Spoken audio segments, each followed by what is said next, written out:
Meus irmãos, nós começamos na semana passada uma série de estudos com o título Colocando o seu passado no devido lugar. Na semana passada eu fiz aqui uma apresentação do material que nós estamos usando, que é este livro que tem exatamente esse título, né? Então o título da nossa série é o título do próprio livro no qual nós estamos então embasando aqui os estudos, colocando o seu passado no devido lugar, de Stephen Weyers, é o autor deste livro. Então, como nós já falamos aqui, nós vamos seguir a ordem aqui dos assuntos no livro, fazendo as adaptações necessárias. E na semana passada, nós refletimos aqui sobre o poder do passado, que tipo de poder que o passado tem sobre a vida de alguém, né? E nós vimos basicamente dois extremos.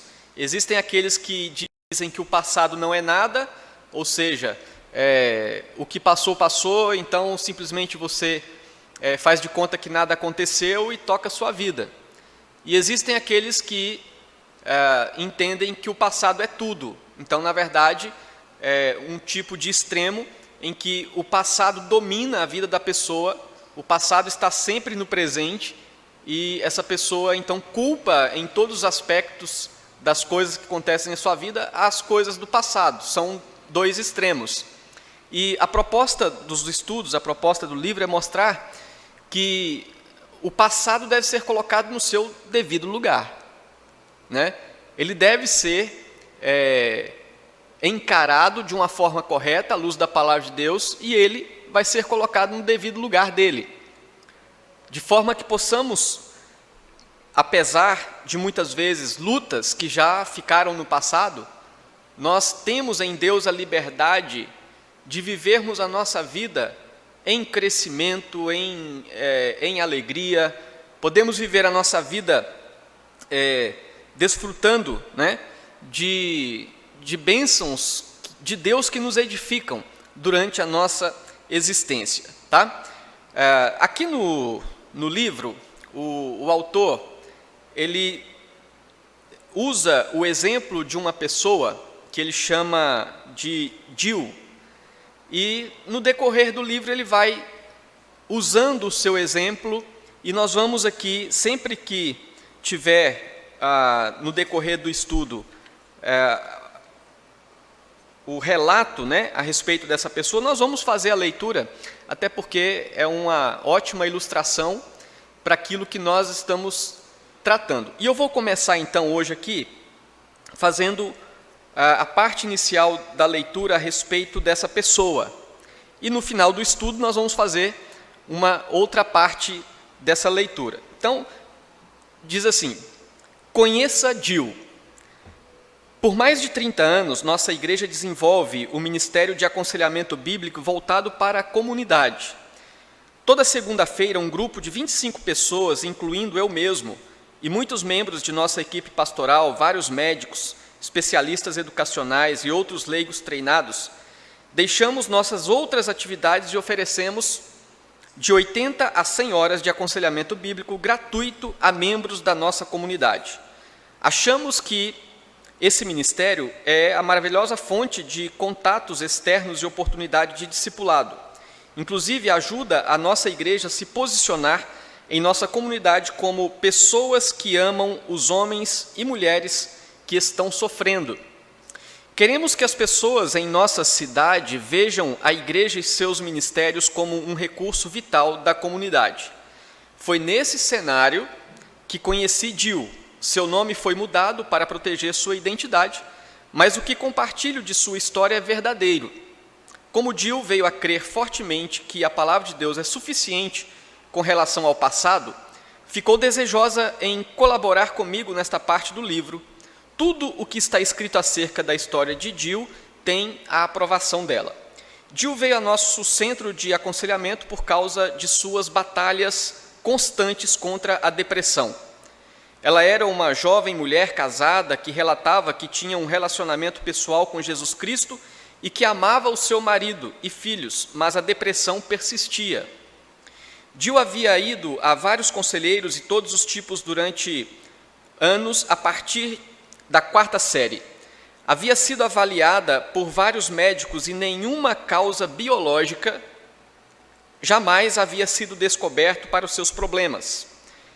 Ela relatou que sua depressão parecia ser mais severa durante os meses do inverno. Até chegou a falar sobre épocas em que lutou com pensamentos suicidas. Em seu formulário de aconselhamento escreveu: "Quero que esta seja a última vez que tenho de ir a um conselheiro. Depois que acabarmos, quero ser capaz de lidar com minhas lutas sem desmoronar. Eu quero vê-las realmente como são e fazer com que vão embora." Ela também escreveu de maneira enigmática: "Também tenho problema de aceitação." Ela explicou que durante a sua infância fora enviada muitas vezes a casas de convivência, lares adotivos e ainda a um hospital psiquiátrico. Jill veio para o aconselhamento na primavera do ano seguinte, em que experimentou um inverno especialmente difícil. Sua preocupação era que, se não encontrasse uma ajuda permanente, não conseguiria viver mais o outro ano. Será que o passado de Jill tinha alguma coisa a ver com suas lutas com a depressão? Será que ela era como Paulo, Noemi, Zaqueu ou Onésimo? Esses personagens entraram no estudo da semana passada, né? Então, quem acompanhou o estudo lembra o que nós falamos sobre eles. Então, a pergunta é: será que ela era como Paulo, Noemi, Zaqueu e Onésimo? Será que sua vida era algum tipo de combinação de todas as 4 abordagens? Jill e eu tentaremos responder a essas questões nas próximas páginas. Então, os nossos estudos, nós teremos aqui o acompanhamento da Jill, né? Nós vamos acompanhar essa história à medida que vamos também estudando aqui esse assunto que é tão importante. E hoje nós vamos, dentro dessa temática mais abrangente, o nosso tema, o nosso estudo, vai tratar sobre o seu passado pode ser um dos seus piores inimigos. O seu passado pode ser um dos seus piores inimigos. Próximo estudo nós vamos falar o contrário: o seu passado pode ser um dos seus melhores amigos, né? Mas hoje nós vamos tratar dessa questão do passado como talvez um dos nossos piores inimigos. Lembrando que quando nós tratamos aqui do conceito do que é o passado da nossa vida, o passado é um conjunto de experiências, certo? Até hoje, cada um de nós que estamos aqui, nós temos um conjunto de experiências que nós já vivemos até aqui. Isso é o nosso passado. E nesse conjunto de experiências nós temos experiências boas, experiências ruins, experiências alegres, experiências tristes, né? Então o nosso passado é isso, é um conjunto de experiências, é um conjunto de hábitos que nós aprendemos no decorrer da nossa vida.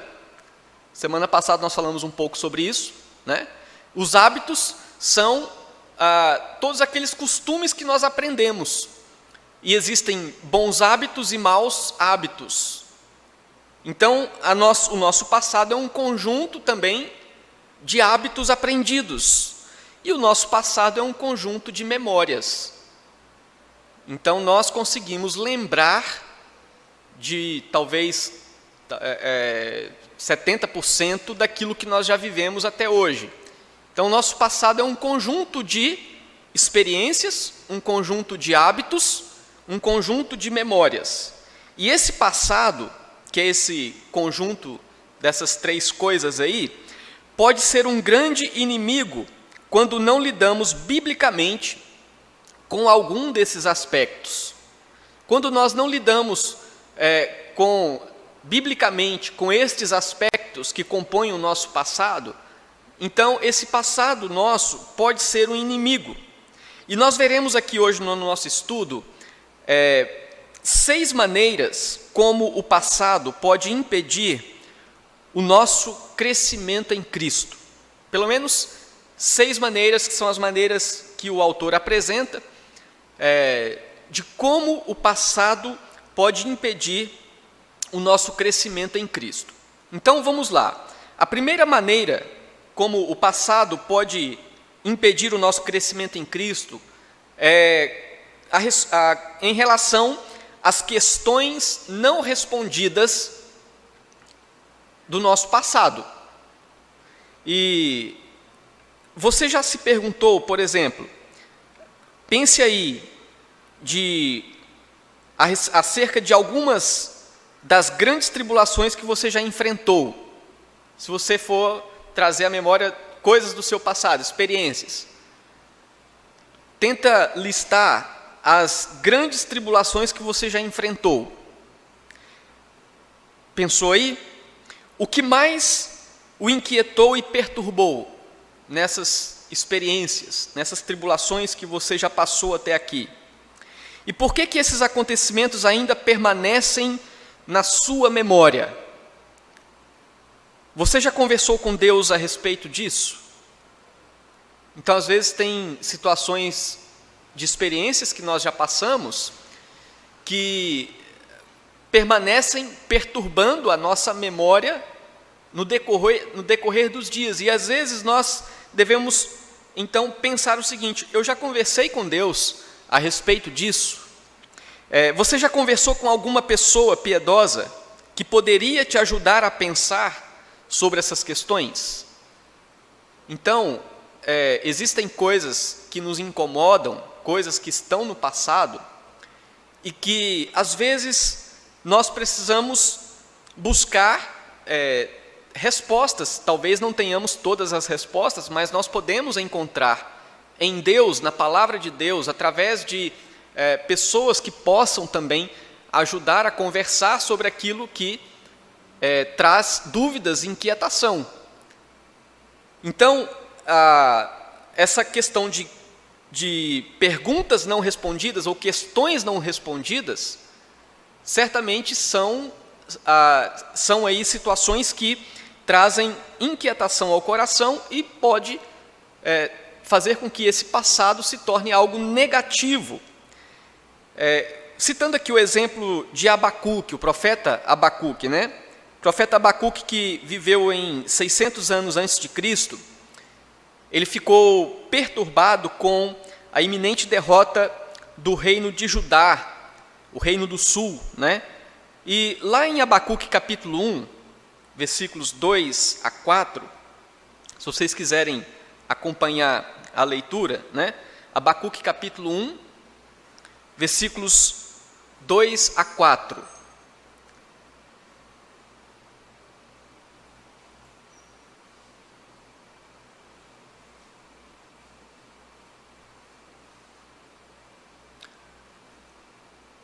Diante de situações que perturbavam o coração de Abacuque, o que ele fez? Diz aqui o texto: até quando, Senhor, clamarei eu, e tu não me escutarás? Gritar-te-ei violência, e não salvarás? Por que me mostras a iniquidade e me fazes ver a opressão? Pois a destruição e a violência estão diante de mim. Há contendas, e o litígio se suscita. Por essa causa, a lei se afrouxa, e a justiça nunca se manifesta, porque o perverso cerca o justo, e a justiça é torcida. Né? Então, Abacuque, vivendo um momento de colapso, de calamidade ao seu redor, e sabendo que Deus traria juízo, ele perturba-se no seu coração. E a primeira coisa que ele faz então é colocar-se diante de Deus e buscar a resposta em Deus. E é isso que nós precisamos fazer com situações que nos inquietam. Primeira coisa é questionar diante de Deus. Lógico que aqui nós temos muitos outros exemplos, principalmente nos Salmos, né, que nos mostram os servos de Deus se colocando diante de Deus, buscando respostas. E da nossa parte não é uma posição de afronta a Deus. mas é uma posição de quem se coloca diante daquele que tem as respostas e que, se ele quiser, ele tranquiliza o nosso coração. É essa a nossa posição diante de Deus, e é isso que Abacuque faz aqui, não é? E aí então nós entendemos que Deus responde. E como que Deus responde? Deus nos responde. Deus nos responde através da sua palavra. Segunda carta de Paulo a Timóteo, capítulo 3, versículos 16 e 17, nos deixa isso muito claro. O que diz lá? Não é? 2 Timóteo 3, 16 e 17. Toda a escritura é o quê? É inspirada por Deus, é a voz de Deus. Então, se nós queremos obter respostas diretamente de Deus para as coisas que nós enfrentamos, essas respostas estão à nossa disposição na sua palavra. Muitas vezes nós achamos que a Bíblia não tem as respostas que nós precisamos. Contudo, talvez é falta de nós buscarmos essas respostas. Talvez é falta de nós buscarmos na Bíblia, exatamente de forma intencional, as respostas que nós precisamos. Mas o apóstolo Paulo diz que a Escritura é inspirada por Deus e ela é útil para o ensino, para a repreensão, para a correção, para a educação na justiça, a fim de que o homem de Deus seja perfeito e perfeitamente habilitado para toda boa obra. Então, na semana passada, nós falamos que existem muitas coisas na nossa vida, muitos problemas que nós enfrentamos, que são causados por situações biológicas. É um problema no fígado, é um problema no rim, é um problema, né, de diabetes. Esses problemas são biológicos e eles têm a resposta na medicina, não é? Agora, nós enfrentamos outros tipos de problemas na nossa vida que são os problemas não biológicos. Os problemas não biológicos são os problemas relacionados àquilo que nós sentimos, o que nós queremos, o que nós desejamos, as decepções, as amarguras, os medos, não é? Esses são problemas não biológicos. São problemas relacionados ao comportamento, aos hábitos. E esses problemas têm as suas respostas na palavra de Deus. Se nós buscarmos, nós encontramos respostas da palavra de Deus para esses problemas não biológicos que nós enfrentamos. Do sentir, do querer, do desejar, do ter medo e coisas dessa natureza. Então, muitas pessoas não buscam as respostas de Deus a respeito das questões perturbadoras do seu passado. E dessa forma, então, o seu passado se torna o seu inimigo, né? Às vezes a pessoa sofre com situações do passado, contudo não entendem que é em Deus que se precisa buscar as respostas. Buscar na palavra, buscar na instrução, buscar na palavra intencionalmente a respeito de um determinado assunto. E não apenas buscar na palavra de Deus, irmãos, mas ter a disposição de aceitar o que a Bíblia diz. Às vezes recebemos alguma instrução da Escritura a respeito de um determinado assunto, aí nós então relativamos muitas vezes. Não, mas a Bíblia diz isso, mas o que eu passo não é bem assim, ou o que eu preciso não é bem isso, né?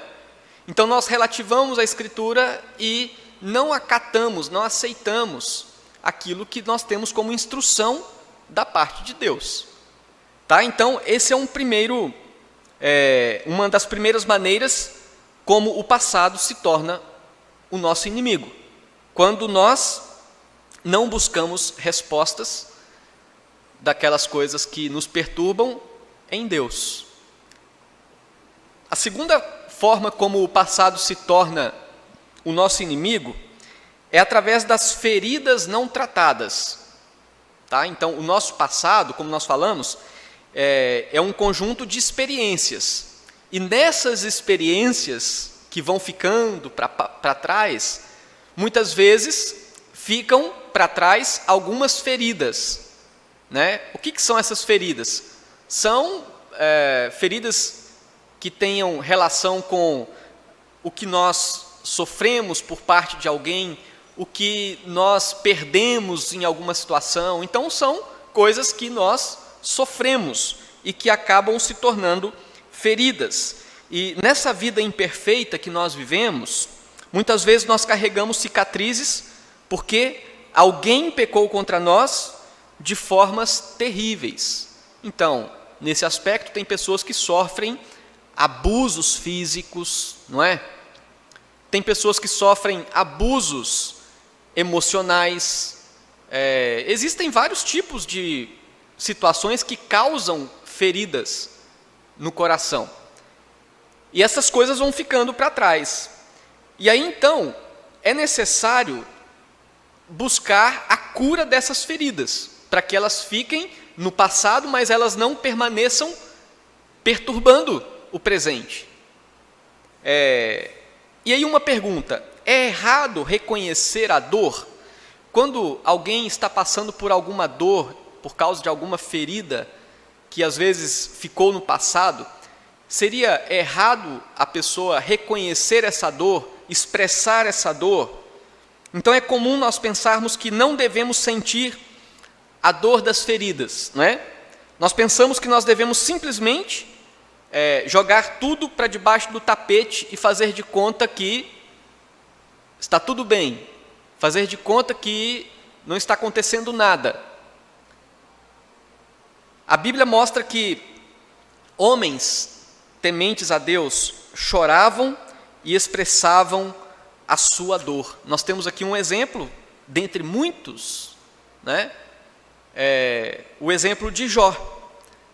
Jó capítulo 16, se quiserem acompanhar. Jó capítulo 16, versículos 16 e 20. Então nós conhecemos a história de Jó, talvez alguns mais, outros menos, mas nós sabemos que Jó passou por experiências amargas, né, na sua vida. E aí então, aqui em Jó 16, versículos 16 e 20, diz assim: o meu rosto está todo afogueado de chorar, e sobre as minhas pálpebras está a sombra da morte. Os meus amigos zombam de mim, mas os meus olhos se desfazem em lágrimas diante de Deus. A questão aqui não é que nós temos que ficar, durante a nossa vida, chorando e lamentando o tempo todo. Mas a ideia é, quando nós temos um motivo para chorar, nós temos que expor esse motivo, não é? Nós temos que trazer essa ferida à tona de uma forma que ela possa ser tratada, e nós temos, como nós já falamos, o recurso da Escritura, e nós temos recurso de pessoas piedosas, tementes a Deus, que podem ser conselheiros para ajudar, para caminhar junto, para acompanhar, né? Como diz a palavra do Senhor, aconselhai-vos uns aos outros, suportai-vos uns aos outros. Então, esses são recursos da vida cristã. E quando há motivo de tristeza, de choro, se há alguma ferida que precisa ser tratada, ela precisa ser conhecida, né? Então a ideia aqui é mostrar que não há nada de errado espiritualmente quando isso acontece, porque às vezes nós pensamos que expor uma ferida, uma tristeza do passado, isso é falta de fé, é falta de espiritualidade, né? Então não é assim, nós temos que trazer isso. Então nós temos o exemplo de Jó. E a ideia de desenvolver sinceridade espiritual é que os prejuízos são muitos quando tomamos a postura de não reconhecermos a dor e ignorar as feridas que nos perturbam, né? Então, jogar para debaixo do tapete, isso certamente causa problemas, de maneira que esse passado nunca morre e ele se torna o nosso inimigo constante todo dia. Aqui tem uma citação de um teólogo e conselheiro chamado Wayne Mack. Ele diz o seguinte: o tempo cura todas as feridas é uma das afirmações mais vazias já feitas. As feridas espirituais podem criar cascas e cicatrizes ao longo do tempo, mas as suas consequências maléficas inevitavelmente continuam, a menos que uma verdadeira cura aconteça. O tempo por si nunca pode curar nenhuma ferida de natureza espiritual. Uma das formas de jogar as coisas para debaixo do tapete é exatamente falando assim: não, o tempo cura, o tempo resolve. Mas esses tipos de coisas o tempo não cura, né? E essa é uma forma apenas de tentar jogar para debaixo do tapete. E aí essas feridas não tratadas se tornam uma parte poderosamente negativa do passado na nossa vida. Então essa é a segunda forma como o passado pode tornar-se o nosso inimigo. As feridas não tratadas, né? Uma terceira forma como o passado pode se tornar um inimigo nosso são os problemas não resolvidos. Talvez está um pouco parecido com o anterior, mas aqui tem algo diferente. Problemas não resolvidos podem fazer com que o passado se torne um inimigo no nosso dia a dia. Então, os efeitos dos problemas sem solução, eles são persistentes. Problemas que não são resolvidos, eles continuam presentes na nossa vida, né? Eles não ficam para trás, eles nos acompanham. Um exemplo disso, texto que nós conhecemos muito bem, Efésios 4:26. Aqui Paulo dá uma orientação exatamente porque ele sabia que problemas que ficam para o passado sem resolução ou sem solução, eles vão acompanhar. Por isso que ele diz o seguinte: irai-vos e não pequeis, não se ponha o sol sobre a vossa ira. Então, nós precisamos pensar exatamente sobre os problemas não resolvidos como um dos motivos que fazem com que o passado se torne o nosso inimigo. E algumas perguntas para nós pensarmos. Você precisa reconciliar com alguém? Você pode viver com essa condição do passado sem ser afetado negativamente por ela hoje? Alguma coisa do passado que você ou eu, nós, tenhamos consciência de que é um problema não resolvido, nós conseguimos viver sem que esse problema não nos perturbe?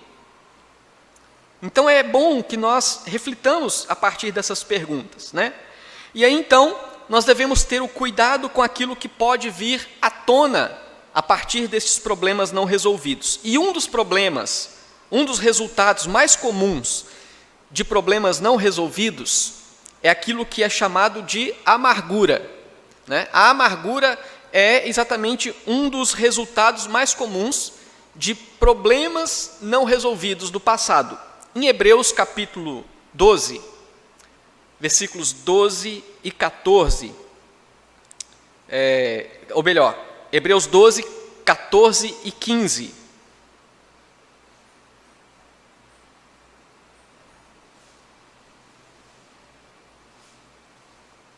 Hebreus 12, 14 e 15. Vamos ler juntos? O que diz aí? Segui a paz com todos e a santificação, sem a qual ninguém verá o Senhor, atentando diligentemente, porque ninguém seja faltoso, separando-se da graça de Deus, nem haja alguma raiz de amargura que brotando vos perturbe e por meio dela muitos sejam contaminados.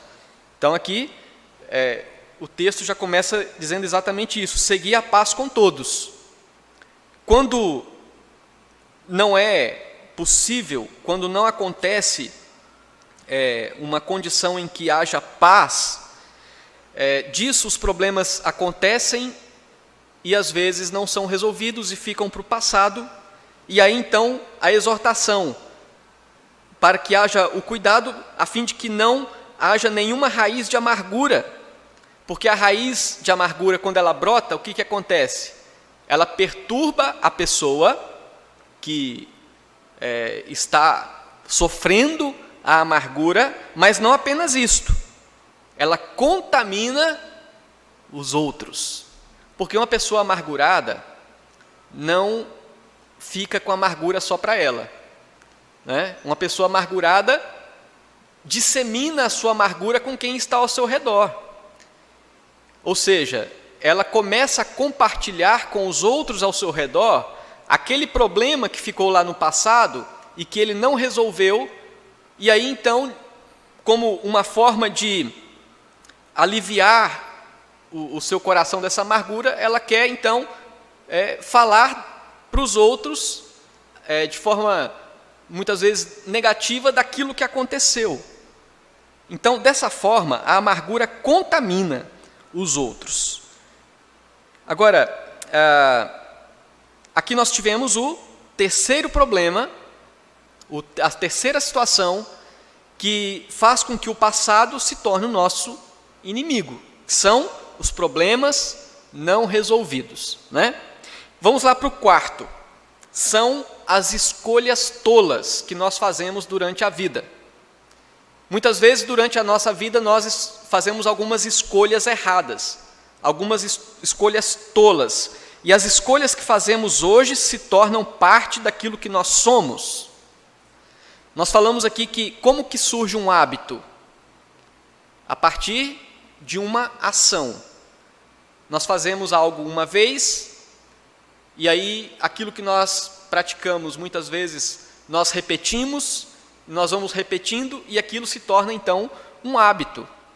E às vezes escolhas que nós fizemos no passado acabaram se tornando um hábito na nossa vida, e este hábito muitas vezes nos perturba.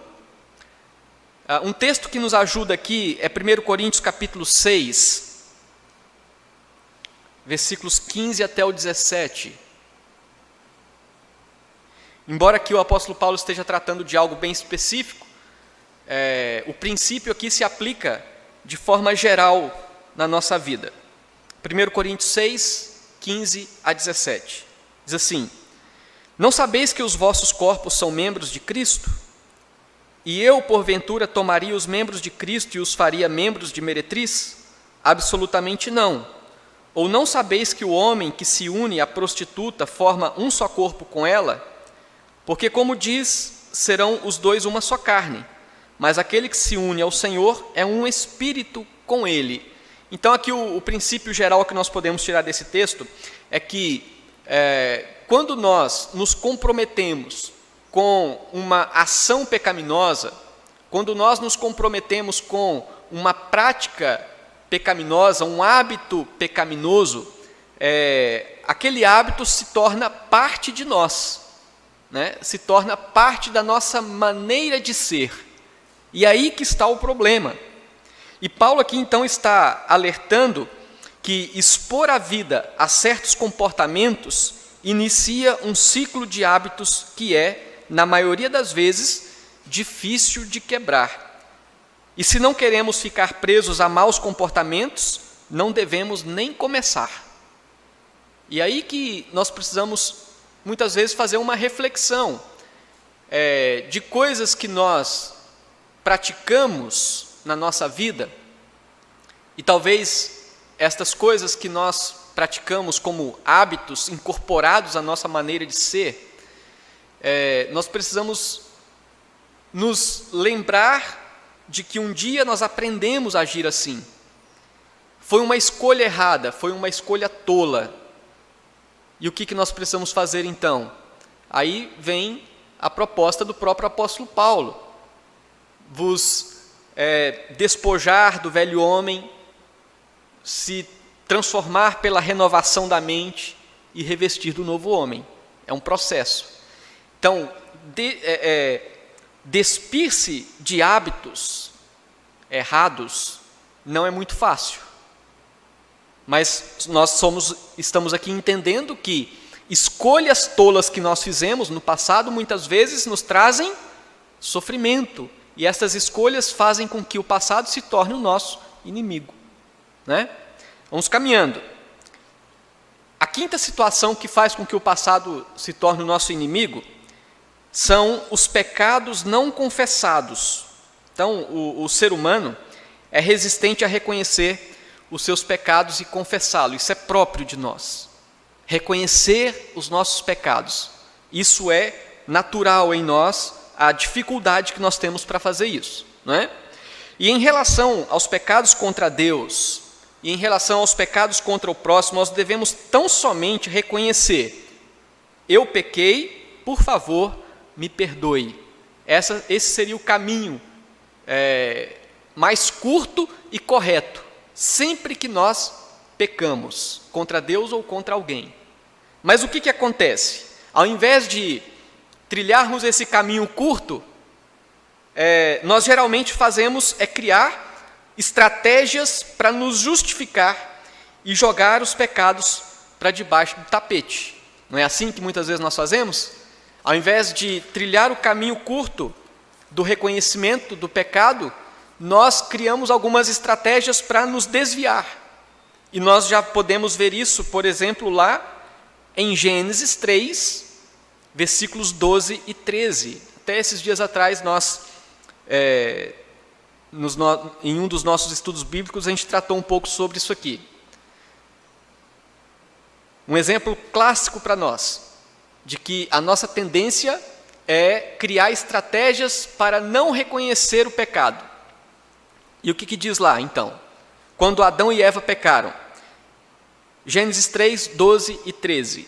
Então disse o homem: a mulher que me deste por esposa, ela me deu da árvore e eu comi. Disse o Senhor Deus à mulher: que é isso que fizeste? Respondeu a mulher: a serpente me enganou e eu comi. Então, à medida que nós vamos na nossa vida cometendo erros contra Deus, contra as pessoas, e ao invés de simplesmente dizer, eu pequei, me perdoe, e vamos deixando de fazer isto, esses problemas, esses pecados não confessados vão ficando, né, no nosso passado, só que eles continuam nos acompanhando e se tornam o nosso inimigo. Por isso que a palavra do Senhor nos orienta a confessarmos os nossos pecados a Deus e confessarmos nossos pecados uns aos outros, à medida que erramos, à medida que pecamos uns contra os outros. E para finalizar, nós temos aqui a sexta situação que faz com que o passado se torne o nosso inimigo, que são as lições não aprendidas.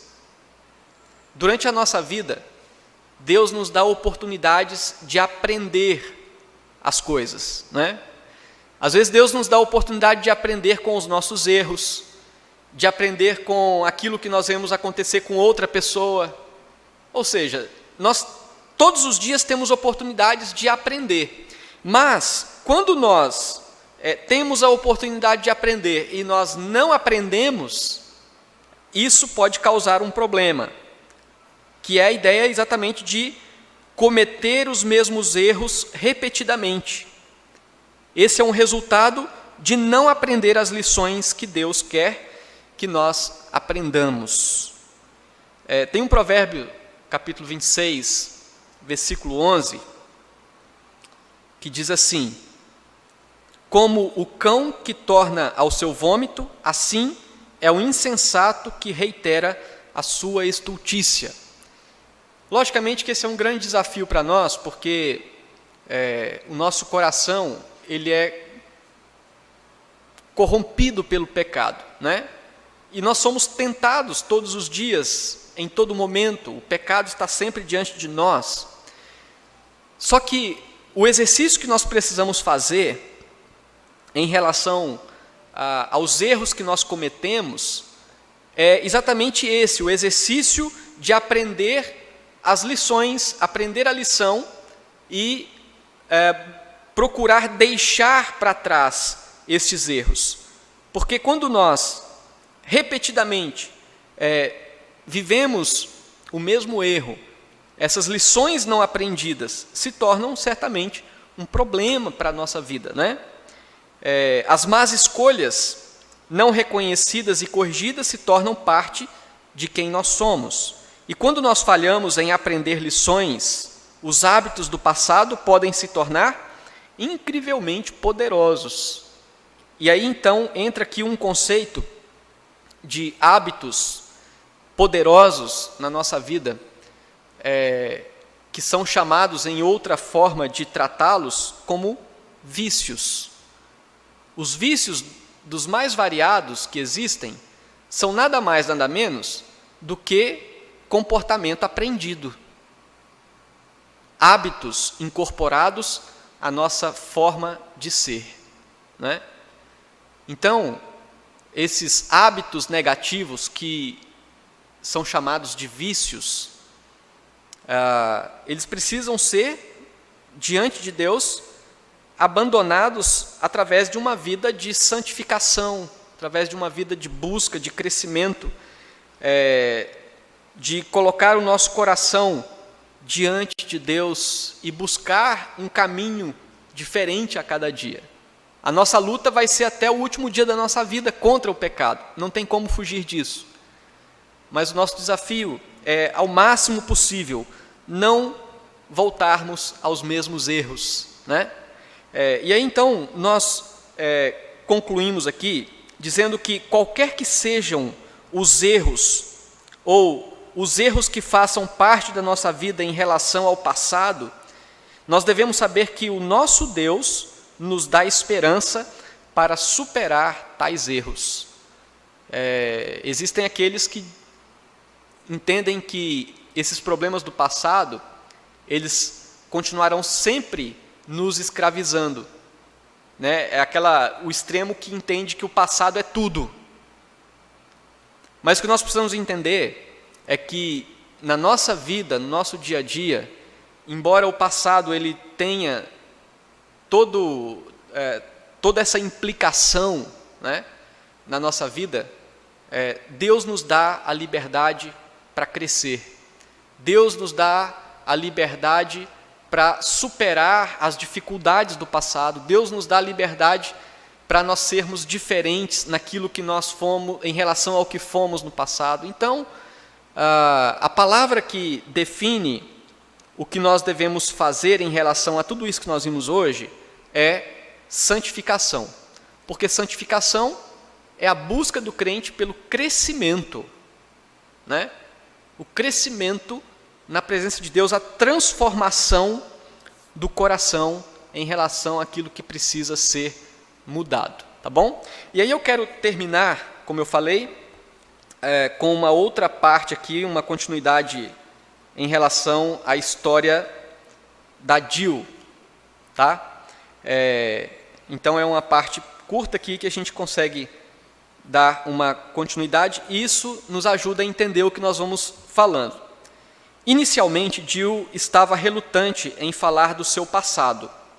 Era como um quarto que ela preferia não entrar. Porém, a coleta de dados é um componente vital do ministério bíblico. Salomão estava certo quando disse: responder antes de ouvir é estultícia e vergonha. Essa locução antes de ouvir refere-se à falha em ouvir cuidadosa e compassivamente aquilo que já ocorreu na vida de uma pessoa. Dar respostas acerca do que deve ocorrer hoje sem desvendar um entendimento do que aconteceu ontem é a receita certa para o tipo de conselho que aos olhos de Deus é tanto tolo quanto vergonhoso. Jill não estava lá para fofocar acerca de seus pais ou outras pessoas em sua vida, mas ela tinha experimentado perdas incrivelmente dolorosas. Seus pais biológicos se divorciaram quando Jill tinha 7 anos de idade.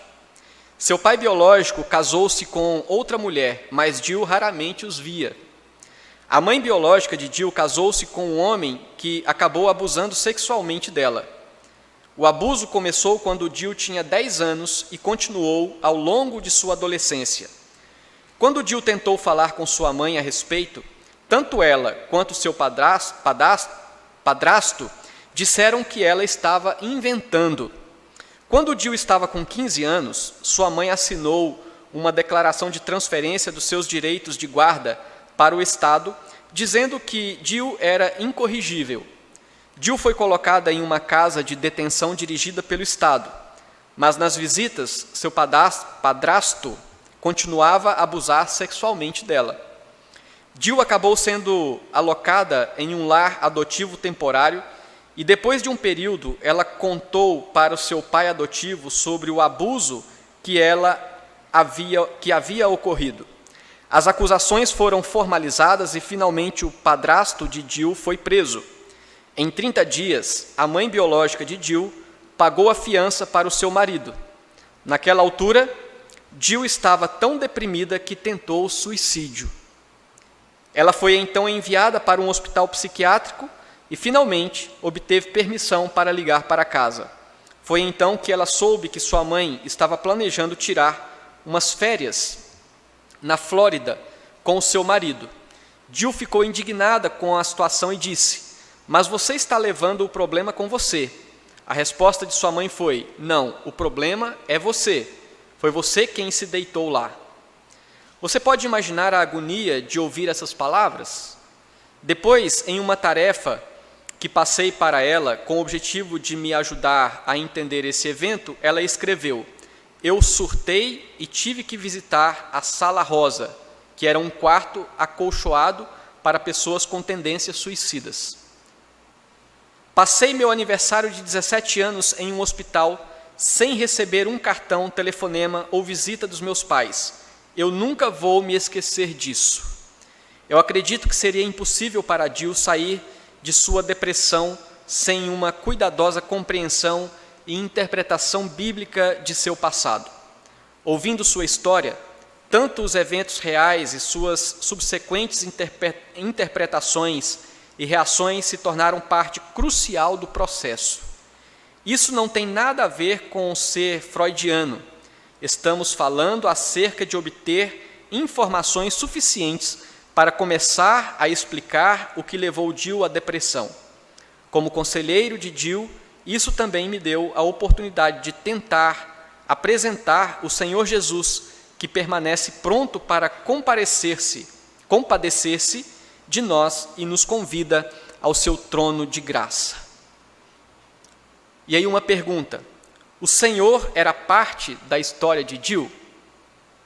Outro fragmento da informação importante foi que Jill relatou que, quando criança, ela havia sido levada à igreja e aceitado o Evangelho de Jesus Cristo. Posteriormente, ela frequentou a igreja de vez em quando e se considerava cristã. O curioso é que ela nunca mencionou Deus enquanto contava sua história. Quando pedi que ela resumisse sua vida como mãe casada e com 2 filhos, as palavras que ela usou foram deprimida e abusada. Essas eram as lentes principais que ela havia desenvolvido para ver e explicar a sua existência. Durante aquela sessão de aconselhamento específica, houve uma grande dose de sofrimento. Se já houve algum momento para irmãos e irmãs em Cristo chorarem com os que choram, aquele era o momento.